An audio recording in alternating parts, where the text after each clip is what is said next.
शिवाय नमः। पर्यावरण दिवस की आप सभी को हार्दिक शुभकामनाएं। वैसे तो हमारे पर्यावरण में बहुत सारे घटक होते हैं, लेकिन आज हम जिस घटक की बात कर रहे हैं, उसको अगर जीवन का पर्याय कहा जाए तो गलत नहीं होगा। जी हाँ, हम बात कर रहे हैं वृक्षों की। अब ये कहने से पहले कि हमको वृक्षों को बचाना चाहिए या लगाना चाहिए, हम आपको कुछ बताना चाहते हैं। हम इंसानों की आदत है कि जब तक हमको किसी चीज़ से कोई फायदा ना हो या हमारा कोई स्वार्थ सिद्ध ना होता हो, तब तक ना तो हम उसकी रक्षा करेंगे और ना ही उसको बचाने के बारे में सोचेंगे। तो चलिए, आज आपको ऐसे एक नहीं, दो नहीं, पांच नहीं, 10 नहीं, पूरे के पूरे 21 कारण बताएंगे कि हमको क्यों पेड़ों को नहीं काटना चाहिए, क्यों उनको बचाना चाहिए। जब हम प्रकृति के बारे में सोचते हैं तो सबसे पहला विचार हमारे दिमाग में आता है पेड़। न सिर्फ मनुष्य जीवन बल्कि हर एक जीवन किसी न किसी तरीके से इन पर निर्भर है। तो सवाल ये है, क्या आपके जीवन से अधिक कुछ महत्व रखता है? मैं समझती हूँ कि नहीं।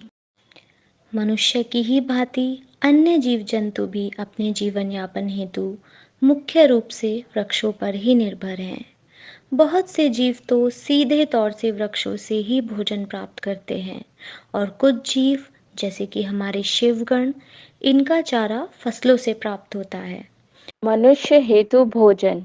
वृक्ष धरती पर भोजन के प्रारंभिक स्रोत हैं। मनुष्य हेतु भी विभिन्न अनाज, दाल, कंदमूल, सब्जियां आदि वृक्ष से ही प्राप्त होती हैं। अब यहाँ ये कहने की आवश्यकता तो नहीं कि भोजन की हमारे जीवन में क्या आवश्यकता है। भोजन हमारे प्राणों का आधार है। ऑक्सीजन। यह सर्वविदित है कि वृक्ष कार्बन डाइऑक्साइड ग्रहण करके वातावरण में ऑक्सीजन को उत्पन्न करते हैं, जिसे प्राणवायु कहा गया है और जिसके बिना जीवन की कल्पना करना भी असंभव है। यह समस्त जीव जंतुओं को जीवित रखने का दैवीय वरदान वृक्षों से ही प्राप्त होता है। निवास। वृक्ष अनेक प्रकार के जीव जंतुओं को आवास प्रदान करते हैं, जिसमें मुख्य रूप से आकाश में विचरण करने वाले पक्षी, स्थल पर विचरण करने वाले बंदर, लंगूर आदि और अनेक जलीय जीव जंतु प्रमुख रूप से आते हैं। मनुष्य हेतु भी आवास निर्माण में वृक्ष लकड़ी, बांस आदि देकर छत, दीवार, दरवाजा और फर्नीचर बनाने में महत्वपूर्ण भूमिका निभाते हैं। कृषि। वृक्ष न केवल भूमि की ऊपरी परत की सुरक्षा करते हैं, बल्कि उनके जो अवशेष हैं वे भी कालांतर में भूमि की उर्वरा शक्ति को बढ़ाते हैं। क्लोथिंग। मनुष्य द्वारा पहने जाने वाले कपड़े भी वृक्षों से ही निर्मित होते हैं। उदाहरण स्वरूप कॉटन प्लांट से मिलने वाला कॉटन, सेलुलोज से बनने वाला रियॉन और फ्लेक्स प्लांट से मिलने वाला लाइनिन, ये भी वृक्ष के ही उत्पाद हैं। पारिस्थितिकी तंत्र। यह वो तंत्र है जिसमें वृक्ष, सूक्ष्म जीवी व जंतु ये सभी आपसी सहयोग में रहते हैं। इसमें हर प्रजाति व घटक का अपना एक महत्वपूर्ण कार्य होता है। वृक्ष किसी भी पारिस्थितिकी तंत्र का आधार हैं और लैंड बेस्ड बायोडाइवर्सिटी का 80% वृक्ष ही हैं। वृक्ष ही किसी भी तंत्र के भोजन व ऑक्सीजन के प्राथमिक उत्पादक हैं। ईंधन। लकड़ी आज भी मुख्य रूप से गांव के घरों में ईंधन के रूप में प्रयोग होती आ रही है। कोल या नेचुरल गैस भी वृक्षों द्वारा निर्मित होते हैं। मृदा अपरदन। तीव्र वर्षा या तीव्र हवाओं द्वारा मृदा की ऊपरी परत को उड़ा देना मृदा अपरदन कहलाता है। वृक्ष अपनी जड़ों के द्वारा मिट्टी को बांधे रहते हैं, जिससे वो बह जाने या उड़ जाने से बच जाती है। औषधि। आयुर्वेद के अनुसार इस जगत के समस्त द्रव्य औषधि रूप हैं। उनको युक्ति एवं आवश्यकता के अनुसार विभिन्न स्थानों पर प्रयोग किया जाता है। इसमें भी वृक्ष प्रमुख रूप से महत्वपूर्ण हैं, क्योंकि जगत की चिकित्सा प्रणाली का 80% से ज्यादा भाग औषधि हेतु वृक्षों पर निर्भर करता है। और ऐसी अनेकों जीवन रक्षक औषधियां हमें वृक्षों से प्राप्त होती हैं। बाढ़ नियंत्रण। कई वृक्षों की जड़ों की विकसित संरचना जो कि अतिरिक्त जल का अवशोषण करके बाढ़ की गति को नियंत्रण कर देती है और उनसे होने वाले दुष्प्रभावों से बचा लेती है। इसी के साथ साथ वृक्षों का तना जो कि बाढ़ की गति को रोकने में सहायक होता है। सुंदरता। ये तो कहने की आवश्यकता ही नहीं कि वृक्ष का होना किसी भी स्थान की सुंदरता हेतु कितना महत्वपूर्ण है। बस एक झलक मिल जाए और मन प्रसन्नता एवं पॉजिटिविटी से भर जाता है। Global warming. कार्बन डाइऑक्साइड जो कि एक ग्रीन हाउस गैस है, उसको अवशोषित करके वृक्ष जलवायु परिवर्तन एवं ग्लोबल वार्मिंग जैसी विभीषिकाओं से हमारी रक्षा करते हैं। जलवायु। स्थानिक जलवायु वृक्ष पर ही निर्भर करती है। वनीय प्रदेश अपेक्षाकृत ठंडे और नम होते हैं, जबकि वन रहित प्रदेश जो हैं मनुष्य द्वारा रहने योग्य नहीं होते, दुष्कर होते हैं। तापमान नियंत्रण।